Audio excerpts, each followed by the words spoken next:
Yo les trashers, vous êtes perdus, vous ne trouvez pas vos Pokémon favoris et impossible de finir le Pokédex? Eh bien, on est là pour vous sauver. Dans cette vidéo, je vais vous présenter les Pokémon les plus rares et difficiles à capturer des jeux Pokémon Soleil et Lune, et surtout, où les trouver et comment les capturer. Les lieux spéciaux.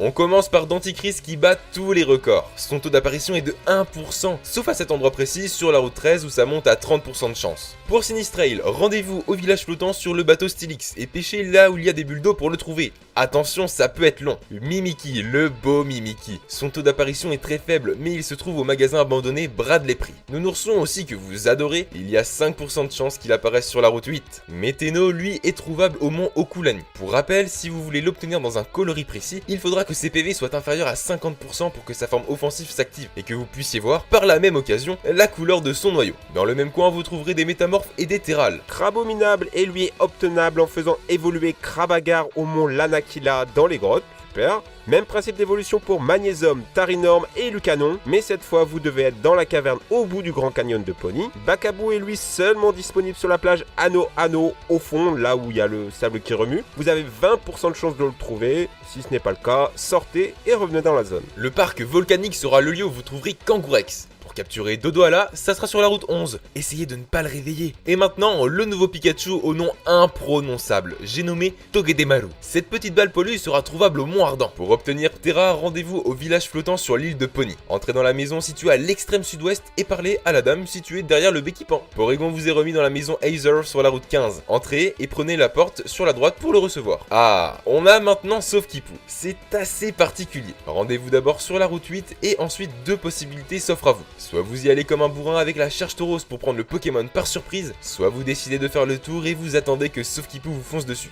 Mais malgré que le combat soit engagé, il n'est pas encore capturé. En effet, son talent escampette lui permet de fuir le combat s'il possède moins de 50% de sa vie. Pour le capturer, je vous conseille d'utiliser la Rapid Ball qui vous donnera un taux de capture au premier tour de 47%.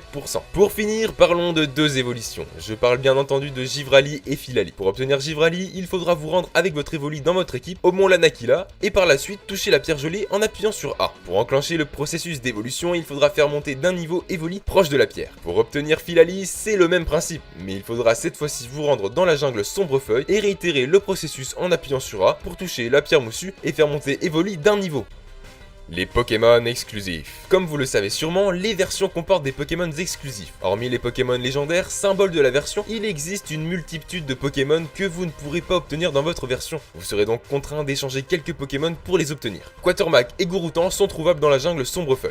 Furéglon et Guerriègue, vos Tourneaux et vos tutrices, les petits seront présents sur la route 3 et pour leur évolution, ça sera dans la plaine de Pony. Toujours en 5G, nous avons aussi le droit à une exclusivité au niveau de deux Pokémon plants, Doudouvet et Farfaduvet, Chlorobulle et Fragilady. Ils sont un petit peu partout dans Alola, mais pour obtenir les formes finales, il faudra utiliser une pierre soleil. Côté dragon, il y a Boumata au Mont Ardent et Drayeul au Mont Lanakila. Comme vous le savez, pas de nouveaux fossiles pour la 7G, mais là aussi une exclusivité. Dinoclier et Archeapti, Cranidos et Carapagos. Ils seront trouvables à Konikoni, dans une boutique en face du centre Pokémon et restaurables sur la route 8. Et oui, il en fallait une, chaque version a sa forme d'Alola personnelle. Goupix et Fenard, et Sabelette ainsi que Sablero. Le stade de base des deux espèces seront disponibles sur le mont Lanakila et au village Toko. Pour les faire évoluer, donnez-leur une pierre glace. Pour compléter les formes d'Alola, certaines ultra chimères sont elles aussi spécifiques à une version Mouscoto et Katagami, Cancrelove et Bamboiselle. Pour avoir plus d'informations sur la capture de celle-ci, je vous conseille la vidéo de l'ami Neoxys. Terminons avec Lougarok qui n'est pas vraiment un Pokémon exclusif, c'est plutôt sa forme qui l'est. En effet, si vous avez choisi la version Soleil, vous obtiendrez la forme diurne du gentil toutou, mais si vous avez choisi la version Lune, c'est une bête sauvage qui vous servira de compagnon. Pour l'obtenir, il vous suffira de capturer Rocabo à la colline d'Ikara, de le faire évoluer ou de capturer Lougarok au Grand Canyon de Pony. Les SOS Battle. Les SOS Battle permettent d'obtenir des Pokémon rares que vous ne trouverez uniquement qu'avec cette technique. Vous ne voyez pas de quoi je parle. Lorsque vous affrontez un Pokémon dominant, celui-ci appelle souvent un Pokémon en renfort. Ce sont des SOS Battle. Ce style de combat est aussi disponible contre des Pokémon sauvages basiques. Mais pas mal de critères entrent en compte pour qu'un Pokémon appelle du renfort. Déjà, il faut garder le Pokémon adverse de base vivant. Mais il faut aussi que ses PV soient bas. Pour cela, je vous conseille d'utiliser la capacité Fauchage qui gardera dans tous les cas un PV au Pokémon adverse. De plus, un Pokémon appelant au secours n'a pas forcément de soutien. Parfois, il devra se débrouiller tout seul, pour votre plus grand malheur.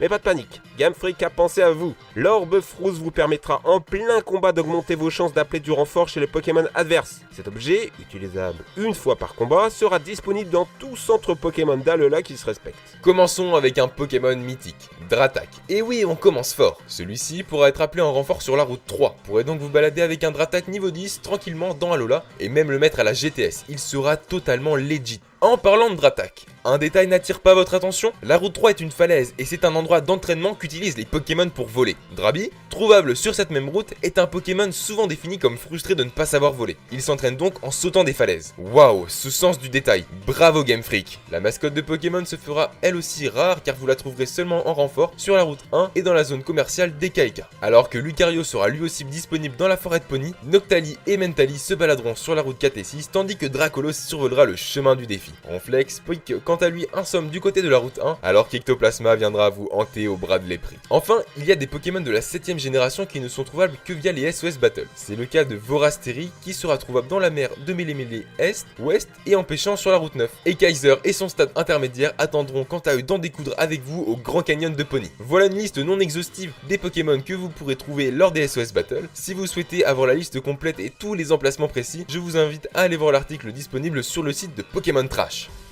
Les évolutions spéciales. Vous le savez sûrement, certains Pokémon évoluent grâce à des méthodes peu communes. Tritox. Tritox. Elle évoluera seulement si c'est une femelle au niveau 33. Si c'est un mâle, c'est mort. Pour obtenir un Roigada, échangez un Flagados portant une roche royale. Celle-ci est trouvable à la boutique de l'arbre de combat. Milobellus est quant à lui obtenable en échangeant Barpeau avec la Belle Écaille située sur l'île de Noix de Coco. Maganon et les Cabs seront à vos côtés si vous échangez Magmar avec le Magmariseur et Electek avec l'Electriseur. Ces deux objets, vous pouvez les obtenir à la boutique de l'arbre de combat ou de la part d'un PNJ au village flottant ou encore sur leurs sous-évolutions respectives. Passons à la famille de Porygon. Le processus pour les obtenir est le même que le précédent, l'échange. Échangez Porygon avec l'Améliorator ou Porygon 2 avec le CD douteux pour les faire évoluer. Sachez que ces deux objets sont trouvables au Paradis Heiser ou tout simplement à la boutique de l'arbre de combat. Échangez un insécateur avec la peau métal pour le faire évoluer en Cisaiox. Cet objet est tenu par les Magnétis, Hermure ou encore Terral. Pour Momartic, donnez simplement une pierre Ob à votre Stalgamin femelle. Vous pourrez obtenir cette pierre via une nouvelle fonctionnalité, le Poké Loisir. Pour finir, Candide évoluera en Sucrène en montant d'un niveau après avoir appris Écrasement. Certains Pokémon évoluent lorsque leur bonheur est au maximum. C'est le cas du Miaus d'Alola, de Pichu et de Type 0. L'influence temporelle et météorologique. Dans Pokémon Soleil et Lune, la rencontre avec certains Pokémon n'est disponible que lorsqu'il fait jour ou nuit dans votre version. Araka est un Pokémon seulement trouvable sur la colline Clapotis de jour. Pour obtenir Floramantis, faites monter votre Mimantis au niveau 34 durant la journée. De même que Manglouton qui évoluera au niveau 20 de jour. Vous ne pourrez faire évoluer votre Farfuret Andimoret grâce à une griffe rasoir seulement de nuit. Cet objet est trouvable sur Bébécaille et ses évolutions. Même condition temporelle pour Rattata d'Alola et Osley. Le premier évolue au niveau 20 et le second au niveau 28. Certains Pokémon comme Tarpo, Colimucus ou bien Karmash n'apparaissent qu'en fonction d'une météo bien précise. Tarpo n'apparaît que si le temps est pluvieux au parc de Malier. Même condition météorologique pour Colimucus sur l'île de Noix de Coco. Et pour Karmash, ça sera seulement s'il y a une tempête de sable dans le désert de Haina. Ce qui est toujours le cas. Ces trois Pokémon n'apparaissent qu'en soutien en SOS Battle, ce qui les rend assez rares et très compliqués à trouver. Merci à tous d'avoir suivi cette vidéo. J'espère que vous arriverez grâce à elle à compléter votre Pokédex d'Alola. Si elle vous a été utile, n'hésitez pas à mettre un pouce bleu de l'amour, à partager la vidéo et à nous suivre sur les réseaux sociaux. Je vous invite également à vous abonner à la chaîne de Pokémon Trash afin d'être le premier à obtenir toutes les astuces des jeux Pokémon Soleil et Lune. Et moi je vous dis à la prochaine, ciao!